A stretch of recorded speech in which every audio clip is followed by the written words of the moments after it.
Hello students, मैं हूं विकास। मैं आप सभी का नॉलेज बीम यूट्यूब चैनल के एक नए वीडियो में पुनः स्वागत करता हूं। स्टूडेंट्स, आज की वीडियो में मैं क्लास 12 के इंग्लिश सप्लीमेंट्री से जो दूसरा लेसन है द टाइगर किंग, इस लेसन का हिंदी एक्सप्लेनेशन आपको स्पष्ट करने वाला हूं। तो इस लेसन का यह चौथा व लास्ट पार्ट है। इससे पहले मैंने पार्ट 1, पार्ट 2 व पार्ट 3 पहले ही आपको प्रोवाइड कर दिया है। यदि आपने अभी तक उन वीडियोस को वॉच नहीं किया है तो हमारे चैनल को विजिट करके या फिर आई बटन पे क्लिक करके आप उन वीडियोस को जरूर वॉच कर लें। उसके बाद यह चौथा व लास्ट पार्ट देखेंगे तो आपको अच्छे से समझ में आएगा। और साथ ही साथ मैं आपको एक चीज़ और बताना चाहता हूं, यदि आपने अभी तक हमारे टेलीग्राम चैनल को ज्वाइन नहीं किया है तो उसे जरूर ज्वाइन कर ले, क्योंकि वहाँ पर मैं डेली आप लोगों के लिए क्वेश्चंस पोस्ट करता रहता हूँ, जो कि आपके नॉलेज को काफ़ी इंक्रीज करता है। तो चलिए बगैर समय वेस्ट की वीडियो स्टार्ट करते हैं। तो चौथा पार्ट हमें जो है यहाँ से स्टार्ट करना है। द दीवान वेंट होम, अर्थात वह दीवान घर गया। कन्विंस्ड मतलब आश्वस्त, दैट कि if the Maharaja did not find the tiger, कि यदि महाराज टाइगर को नहीं पाए। सून मतलब जल्द ही। द रिजल्ट मतलब परिणाम। कुड भी हो सकते थे।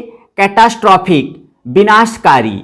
The Dewan went home convinced that if the Maharaja did not find the tiger soon the result could be catastrophic, अर्थात वह दीवान आश्वस्त घर गया कि यदि उस महाराज को जल्द ही बाघ नहीं मिला या जल्द ही बाघ प्राप्त नहीं हुआ तो परिणाम विनाशकारी हो सकते थे।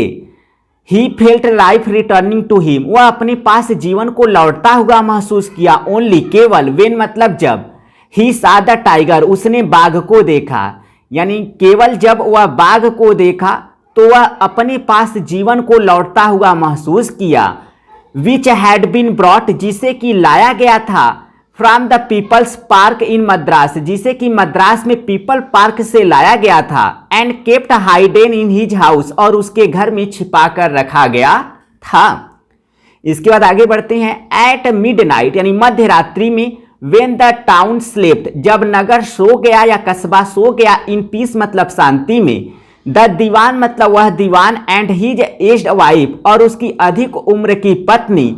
ड्रैगेड द टाइगर, उस बाघ को ड्रैगेड खींचे। टू द कार मतलब कार तक, यानी उस टाइगर को या बाघ को कार तक खींचे। एंड सोवेड इट, और इसे धकेल दिए। इन टू द सीट में, और इसे सीट के अंदर या इसे सीट पर क्या कर दिए, सोवेड ढकेल दिए। तो सो मतलब आपका होता है धकेलना। द दीवान हिमसेल्फ, वह दीवान स्वयं ही। ड्रो मतलब चलाया। द कार मतलब उस कार को। स्ट्रेट मतलब सीधे। टू द फॉरेस्ट मतलब उस जंगल को, यानी वह दीवान स्वयं ही उस कार को सीधे उस जंगल को चलाया या भगाया। ड्राइव मतलब चलाना या भगाना।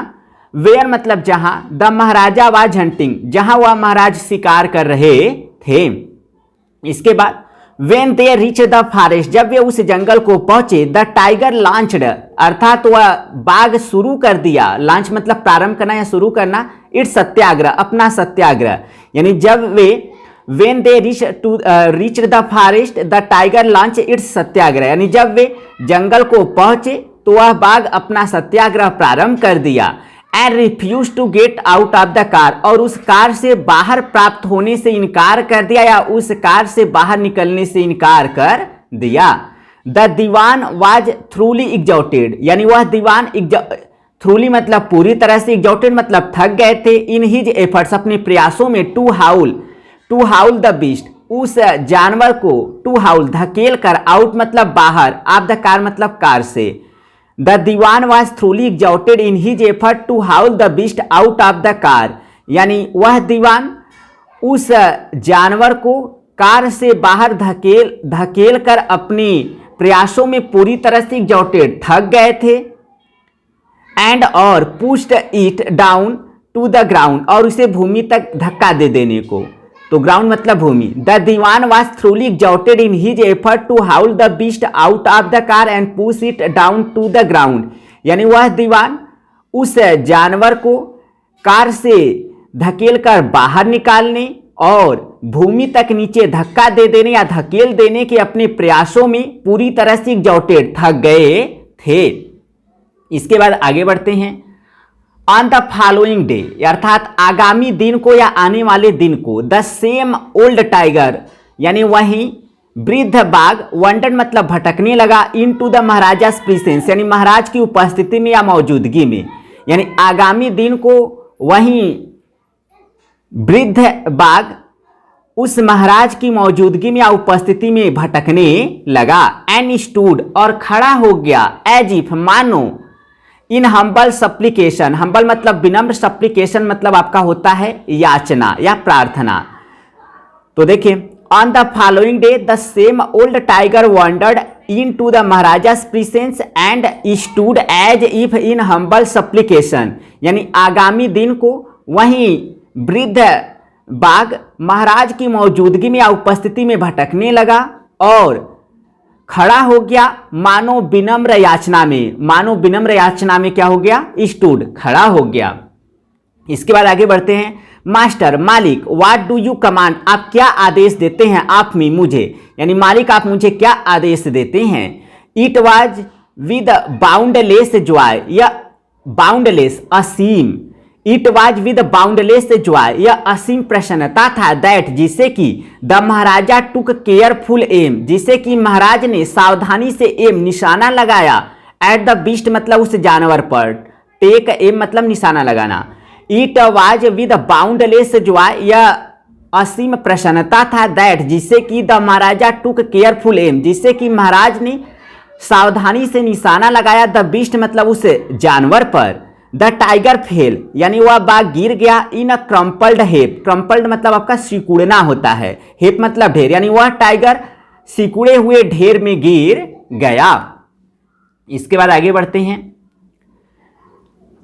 I have killed the 100 tiger, मैंने 100वें टाइगर को जान से मार दिया है। माई ओ हैज बिन फुलफिल, मेरी प्रतिज्ञा पूरी हो चुकी है। द महाराजा वाज ओवरकम, वह महाराज, वाज मतलब था ओवरकम, अब ओवरकम मतलब अभिभूत होना, यानी वह महाराज अभिभूत हो गया था, विद इलेशन, उत्साह से, इलेशन मतलब उत्साह, यानी वह महाराज उत्साह से अभिभूत हो गया था। ऑर्डरिंग मतलब आदेश देते हुए, द टाइगर टू बी ब्राट, उस बाघ को लाने का, टू द कैपिटल मतलब राजधानी को, इन ग्रैंड प्रोसेशन यानी भव्य जुलूस में, प्रोसेशन मतलब जुलूस या बारात, यानी भव्य जुलूस में राजधानी को उस बाघ को लाने का ऑर्डरिंग आदेश देते हुए, द महाराजा हास्टनेड अवे, वह महाराज जल्दी से दूर चले गए, इन हिज कार, अपनी कार में, हास्टेन मतलब जल्दी करना, अवे मतलब दूर। इसके बाद आगे बढ़ते हैं। आफ्टर द महाराजा लेफ्ट, यानी उस महाराज के छूट जाने के बाद या चले जाने के बाद। द हंटर्स मतलब शिकारीगढ़, वेंट मतलब गए, to take a closer look, अधिक निकट से देखने के लिए। At the beast, at the tiger मतलब उस टाइगर को या बाघ को, यानी महाराजा के छूट जाने के बाद या चले जाने के बाद शिकारीगढ़ उस बाघ को अधिक निकट से देखने के लिए गए। द टाइगर मतलब वह टाइगर लुक्ड बैक, वापस देखा, एट देम मतलब उन पर, रोलिंग, रोलिंग हिलाते हुए, इट्स आइस अपनी आंखों को, इन बफलमेंट, तो द टाइगर मतलब वह टाइगर, लुक्ड बैक वापस देखा, एट देम मतलब उन पर, रोलिंग मतलब हिलाते हुए, इट्स आइस अपनी आंखों को, इन बफलमेंट उलझन, बफलमेंट मतलब उलझन, यानी वह टाइगर उलझन में अपनी आंखों को हिलाते हुए उन्हें वापस देखने लगा। इसके बाद आगे। द मेन मतलब वे व्यक्ति, रियलाइज मतलब महसूस कर लिए, दैट कि the tiger was not dead, कि वह बाघ मृत नहीं था या मरा नहीं था। द बुलेट मतलब गोली, हैड मिस्ड इट, यानी गोली इसे चूक गई थी या मिस कर गई थी। इट हैड फेंटेड या मूर्छित हो गया था, from the shock of the bullet wheezing past, past मतलब गुजरना। तो देखें, इट हैड फेंटेड या मूर्छित हो गया था, फ्रॉम द शॉक यानी झटका, ऑफ द बुलेट मतलब गोली के, विजिंग पास्ट, तो विजिंग मतलब आपका होता है सनसनाहट, पास्ट मतलब गुजरा। It had fainted from the shock of the bullet wheezing past, यानी यह सनसनाहट वाली, यानी यह सनसनाहट के साथ गुजरी हुई गोली के झटके से फेंटेड मूर्छित हो गया था। द हंटर्स मतलब शिकारीगढ़, वंडर्ड आश्चर्य किए, व्हाट दे शुड डू कि क्या, दे शुड डू उन्हें करना चाहिए, यानी शिकारीगढ़ आश्चर्य किए, व्हाट कि क्या, दे शुड डू उन्हें करना चाहिए। दे डिसाइडेड, वे निर्णय लिए दैट की the Maharaja must not come to know, यानी महाराज को अवश्य नहीं जानना चाहिए, दैट की he had miss the his target, कि उन्होंने अपने टारगेट को या लक्ष्य को चूक गए थे। यानी they decided that the Maharaja must not come to know, यानी वे निर्णय लिए कि महाराज को अवश्य नहीं जानना चाहिए, दैट की he had missed his target, कि उन्होंने अपने लक्ष्य को मिस कर दिया था, अपने लक्ष्य को चूक गए थे। इफ ही डिड, यदि वह जान गए, दे कुड, इसके बाद आगे बढ़ते हैं, they could lose their jobs, वे अपनी नौकरियां को खो सकते थे। वन ऑफ द हंटर्स, उन शिकारियों में से एक, टूक एम, निशाना लिया या निशाना लगाया, फ्रॉम अ डिस्टेंस, एक दूरी से, ऑफ 1 फुट, 1 फुट की, यानी उन शिकारियों में से एक फुट की दूरी से निशाना लगाया, एंड शूट द टाइगर, और उस बाघ को शूट, गोली मार दिया। दिस टाइम, इस बार, ही किल्ड इट, उसने इसे मार दिया, विदाउट मिसिंग इट्स मार्क, बगैर अपने मार्क को, अर्थात बगैर अपने निशान या लक्ष्य को चूके, यानी इस बार वह बगैर अपने निशान को या लक्ष्य को चूके इसे जान से मार दिया। देन मतलब तब, एज मतलब जैसा कि, कमांडेड मतलब आदेश दिया गया, बाय द किंग मतलब उस राजा के द्वारा, तब जैसा कि उस राजा के द्वारा आदेश दिया गया था। द डेड टाइगर, उस मृत बाघ को, वाज टेकन, लाया गया, इन प्रोसेशन, जुलूस में, थ्रू द टाउन, उस नगर से या कस्बे से, एंड बरीड, और दफना दिया गया।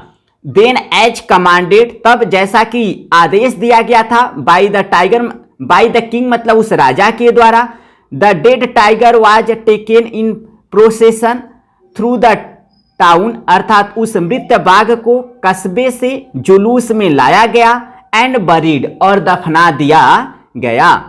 अ टोम्ब, एक समाधि, वाज इरेक्टेड, खड़ा कर दिया गया, फिर बना दिया गया, ओवर इट, इसके ऊपर, इरेक्ट मतलब बनाना या फिर खड़ा करना, यानी इसके ऊपर एक समाधि बना दिया गया, फिर एक इसके ऊपर एक समाधि खड़ा कर दिया गया। टोम्ब मतलब समाधि। इसके बाद आगे बढ़ते हैं। अ फ्यू डेज लेटर, यानी कुछ दिनों के बाद, the maharaja son's 3rd birthday was celebrated, यानी अ फ्यू डेज लेटर, यानी कुछ दिनों के बाद, the maharaja son's 3rd birthday, यानी उस महाराज के पुत्र का 3रा बर्थडे या जन्मदिन वाज सेलिब्रेटेड, मनाया गया। अनटिल देन, तब तक, the Maharaja had given his entire mind, यानी तब तक वह महाराज अपने संपूर्ण ध्यान को दिए हुए थे, ओवर टू टाइगर हंटिंग, यानी टाइगर के शिकार के ऊपर, यानी तब तक वह महाराज अपने पूरे ध्यान को बाघ के शिकार पर दिए हुए थे। इंटायर मतलब संपूर्ण। ही हैड नो टाइम, तो यहाँ हैड 2 बार लिखा है, तो यहाँ पर मिस प्रिंट है, एक ही हैड रहेगा। ही हैड नो टाइम, उनके पास समय नहीं था, टू स्पेयर, बचाने के लिए, फॉर द क्राउन प्रिंस, यानी युवराज के लिए, क्राउन प्रिंस मतलब युवराज। He had no time to spare for the crown prince, यानी उस युवराज के लिए उनके पास बचाने के लिए समय न था। बट नाउ द किंग, लेकिन अब वह राजा, टर्नेड हिज अटेंशन, अपना ध्यान लगा दिए, टू द चाइल्ड मतलब उस बालक को या उस बालक की ओर, यानी अब वह राजा अपने ध्यान को उस बालक की ओर लगा दिए। ही विश्ड, उन्होंने इच्छा किया, टू गिव हिम, उसे देने का, सम स्पेशल गिफ्ट, कुछ विशेष उपहार, ऑन हिज बर्थडे, उसके जन्मदिन पर, यानी उन्होंने इच्छा प्रकट किया उसके जन्मदिन पर उसे कुछ विशेष उपहार दे देने का। He went to the shopping centre, यानी वह शॉपिंग सेंटर को गए या फिर दुकान केंद्र को गए। इन प्रतिबंधपुरम मतलब प्रतिबंधपुरम, यानी वह प्रतिबंधपुरम में शॉपिंग सेंटर को गए या फिर खरीदारी केंद्र को गए। एंड और सर्चड, खोजबीन किया या फिर छानबीन किया, एवरी शॉप, प्रत्येक दुकान, और प्रत्येक दुकान में छानबीन किया, but could not find anything, लेकिन कोई भी चीज नहीं पा सके। स्वीटेबल मतलब उपयुक्त, यानी कोई भी उपयुक्त चीज या उचित चीज पा न सके। स्वीटेबल मतलब उपयुक्त होता है, और कोई उपयुक्त चीज नहीं पा सके। फाइनली मतलब अंततः, ही मतलब उन्होंने, spotted a wooden tiger in a toy shop and decided, और निर्णय लिए, it was the perfect gift, कि यह एक परफेक्ट गिफ्ट था। परफेक्ट मतलब आपका होता है उचित या फिर पूर्ण, ठीक है। तो देखें, एंड और सर्चेड एवरी शॉप, और प्रत्येक दुकान में खोजबीन किया या फिर छानबीन किया, but could not find anything suitable, लेकिन कोई भी उपयुक्त चीज पा ना सके। फाइनली अंततः ही मतलब उन्होंने, स्पॉटेड मतलब देखा, अ वुडन टाइगर एक लकड़ी का बाग, इन अ टॉय शॉप एक खिलौने के दुकान में, एंड डिसाइडेड और निर्णय लिए, it was the perfect gift कि यह उचित उपहार था। इसके बाद आगे बढ़ते हैं। द वुडन टाइगर, उस लकड़ी के बाघ का, कास्ट मतलब कीमत, ओनली मतलब केवल, 2 आनास 2 आने, एंड अ क्वार्टर यानी कि सवा आना। The wooden tiger cost only 2 annas and a quarter, यानी उस लकड़ी के बाघ की कीमत केवल सवा आने था। बट लेकिन द शॉपकीपर न्यू, लेकिन वह दुकानदार जानता था, दैट कि if he quoted such a low price to the maharaja. तो देखिए, बट लेकिन द शॉपकीपर यानी वह दुकानदार, न्यू मतलब जानता था, दैट की इफ ही यदि वह, कोटेड मतलब प्रस्तुत किया, सच अ लो प्राइस इतना कम मूल्य, टू द महाराजा मतलब उस महाराज को, लेकिन वह दुकानदार जानता था कि यदि वह उस महाराज को इतना कम मूल्य प्रस्तुत किया, ही वुड बी पनिश, तो उसे सजा मिल जाएगी, under the rules of the emergency, emergency मतलब आपातकालीन, उसे आपातकालीन नियमों के अंतर्गत सजा दे दी जाएगी या सजा मिल जाएगी। इसके बाद आगे बढ़ते हैं। सो इसलिए ही सेड, उसने कहा, योर मेजेस्टी हमारे महाराज, this is an extremely rare example, यह एक्सट्रीमली अत्यधिक, रेयर मतलब दुर्लभ, एग्जाम्पल मतलब उदाहरण, ऑफ क्राफ्टमैनशिप, तो क्राफ्टमैनशिप मतलब होता है शिल्प कौशल, ठीक है। तो देखिए, सो ही सेड, इसलिए उसने कहा, योर मेजेस्टी हमारे महाराज, this is an extremely rare example of craftsmanship, यानी यह शिल्प कौशल का एक अत्यधिक दुर्लभ उदाहरण है। अ बार्गिन एट 300 रुपीज, अब बार्गिन मतलब एक सौदा है, एट 300 रुपीज 300 रुपए का, यानी हमारे महाराज यह शिल्प कौशल का एक अत्यधिक दुर्लभ एग्जाम्पल है या उदाहरण है। अ बार्गिन एट 300 रुपीज यानी एक 300 रुपए का सौदा है। वेरी गुड, बहुत अच्छा। Let this be your offering, let this be your offering, अपनी यह भेंट, लेट मतलब दे, टू द क्राउन प्रिंस अर्थात युवराज को, ऑन हिज बर्थडे उसके जन्मदिन पर। Let this be your offering, offering मतलब भेंट, to the crown prince, crown prince मतलब युवराज, ऑन हिज बर्थडे अर्थात युवराज को उनके बर्थडे पर या जन्मदिन पर यह अपना भेंट दे। सेड द किंग, उस राजा ने कहा, एंड और टुक इट अवे, इसे दूर ले गया, विद हिम अपने साथ, यानी अपने साथ इसे ले गया। ऑन दैट डे यानी उस दिन, फादर एंड सन पिता और पुत्र, प्लेड मतलब खेलें, with that tiny little wooden tiger, उस टाइनी मतलब छोटे, लिटल वुडन टाइगर यानी उस छोटे लकड़ी के बाग से, यानी उस दिन पिता और पुत्र उस छोटे लकड़ी के बाग के साथ खेले। इट हैड बीन कार्वेड, इसे तराशा गया था, बाई एन अनस्किल्ड कारपेंटर, एक अकुशल अनस्किल्ड अकुशल कारपेंटर बढ़ई के द्वारा, इसे एक अकुशल बढ़ई के द्वारा कार्वेड तराशा गया था। इट्स सरफेस, इसका सतह, वाज रफ खुरदुरा था, इसका सतह खुरदुरा था। Tiny slivers of would, tiny मतलब छोटे, स्लीवर्स मतलब लंबा टुकड़ा, ऑफ वुड मतलब लकड़ी का, स्लीवर्स मतलब लंबा टुकड़ा या चिरना होता है, ठीक है। इट्स सरफेस वाज रफ, इसका सतह खुरदुरा था या भद्दा था। टाइनी स्लीवर्स ऑफ वुड यानी लकड़ी के लंबे छोटे टुकड़े, स्टूड अप खड़े थे या ऊपर खड़े थे अर्थात निकले हुए थे, लाइक स्क्विल्स यानी कांटों की तरह, ऑल ओवर इट, इसके हर तरफ या इसके चारों तरफ या इसके सभी के ऊपर अर्थात इसके हर तरफ। तो इट्स सरफेस वाज रफ, इसका सतह खुरदुरा था। टाइनी स्लीवर्स ऑफ वुड, लकड़ी के लंबे छोटे छोटे टुकड़े, stood up like squirrels, stood up मतलब खड़े हुए थे अर्थात निकले हुए थे, लाइक क्विल्स अर्थात कांटों की तरह ऑल ओवर इट, इसके पूरे ऊपर, इसके पूरे ऊपर कांटों की तरह छोटे छोटे लकड़ी के लंबे टुकड़े निकले हुए थे। वन ऑफ दोज स्लीवर्स, उन लंबे टुकड़ों में से एक, पियर्स मतलब भेद दिया, द महाराजास राइट हैंड, उस महाराज के दाएं हाथ को, यानी उस महाराज के दाएं हाथ को उन लंबे टुकड़ों में से एक ने भेद दिया। ही पुल्ड इट आउट, उन्होंने इसे बाहर खींच दिया, विद हिज लेफ्ट हैंड, अपने बाईं हाथ से, उन्होंने इसे अपने बाईं हाथ से पुलेड इट आउट, इसे बाहर खींच दिया अर्थात बाहर खींचकर निकाल दिया।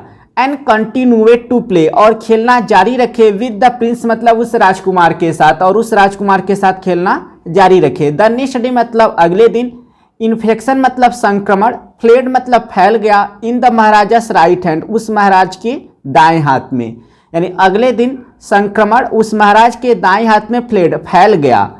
इन 4 डेज यानी 4 दिनों में, इट डेवलप्ड, यह विकसित हो गया या निर्मित हो गया, इनटू अ सपुरेटिंग सोर, सपुरेटिंग यानी पीप से भरा हुआ, सोर मतलब घाव, यानी 4 दिनों में यह पीप से भरे हुए घाव में डेवलप्ड विकसित हो गया फिर निर्मित हो गया। विच मतलब जो कि, स्प्रीड मतलब फैल गया, ऑल ओवर द आर्म पूरे बाह के ऊपर, जो कि पूरे बाह के ऊपर फैल गया।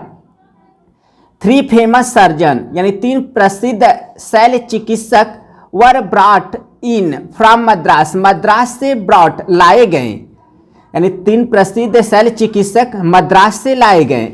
After holding a consultation, after holding आयोजित करने के बाद, अ कंसल्टेशन अर्थात एक कंसल्टेशन मतलब परामर्श या विचार विमर्श, यानी विचार विमर्श आयोजित करने के बाद या विचार विमर्श करने के बाद, दे डिसाइडेड वे निर्णय लिए टू ऑपरेट, ऑपरेशन करने का, यानी वे ऑपरेशन करने का निर्णय लिए। द ऑपरेशन टुक प्लेस यानी कि ऑपरेशन घटित हुआ या फिर ऑपरेशन टेक प्लेस मतलब घटित होना या होना, यानी ऑपरेशन हुआ।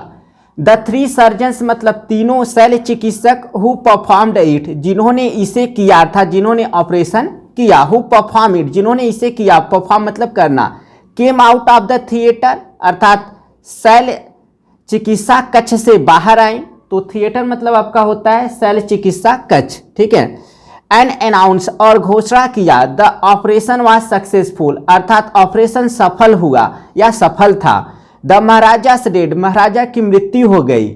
इन दिस मैनर, इस तरीके से या इस ढंग से, द 100 टाइगर यानी 100वां टाइगर या बाघ, टुक इट्स फाइनल रिवेंज, अपने अंतिम बदले को ले लिया, from upon the tiger king यानी टाइगर किंग, यानी इस तरीके से 100वां बाघ टाइगर किंग से अपने अंतिम बदले को ले लिया। तो स्टूडेंट्स यह था क्लास 12 के इंग्लिश सप्लीमेंट्री का जो दूसरा लेसन था द टाइगर किंग, उसका हिंदी एक्सप्लेनेशन मैंने 4 पार्ट में पूरी तरह से कंप्लीट कर दिया। अगर आप इस लेसन को अच्छे से तैयार करना चाहते हैं तो चारों पार्ट का हिंदी एक्सप्लेनेशन अच्छे से देख लीजिए, आप आसानी से सीख लेंगे। मैंने काफ़ी सिंपल वर्ड्स में आपको एक्सप्लेन किया। फिर भी कोई प्रॉब्लम है तो मुझे कमेंट सेक्शन में जरूर बताएं। और एक बार मैं आपको फिर से याद दिलाना चाहता हूं, यदि आपने अभी तक हमारे टेलीग्राम चैनल को ज्वाइन नहीं किया है तो उसे जरूर ज्वाइन कर ले, लिंक मैंने वीडियो के डिस्क्रिप्शन में दिया हुआ है। तो इस वीडियो में फिलहाल इतना ही। वीडियो पसंद आए तो वीडियो को लाइक करें और चैनल पर पहली बार है तो चैनल को जरूर सब्सक्राइब कर ले और इंग्लिश ग्रामर का कंप्लीट प्रिपरेशन करने के लिए हमारे चैनल के प्लेलिस्ट में जरूर चेक करें। तो मिलते हैं नेक्स्ट वीडियो में, तब तक के लिए thank you so much for watching this video.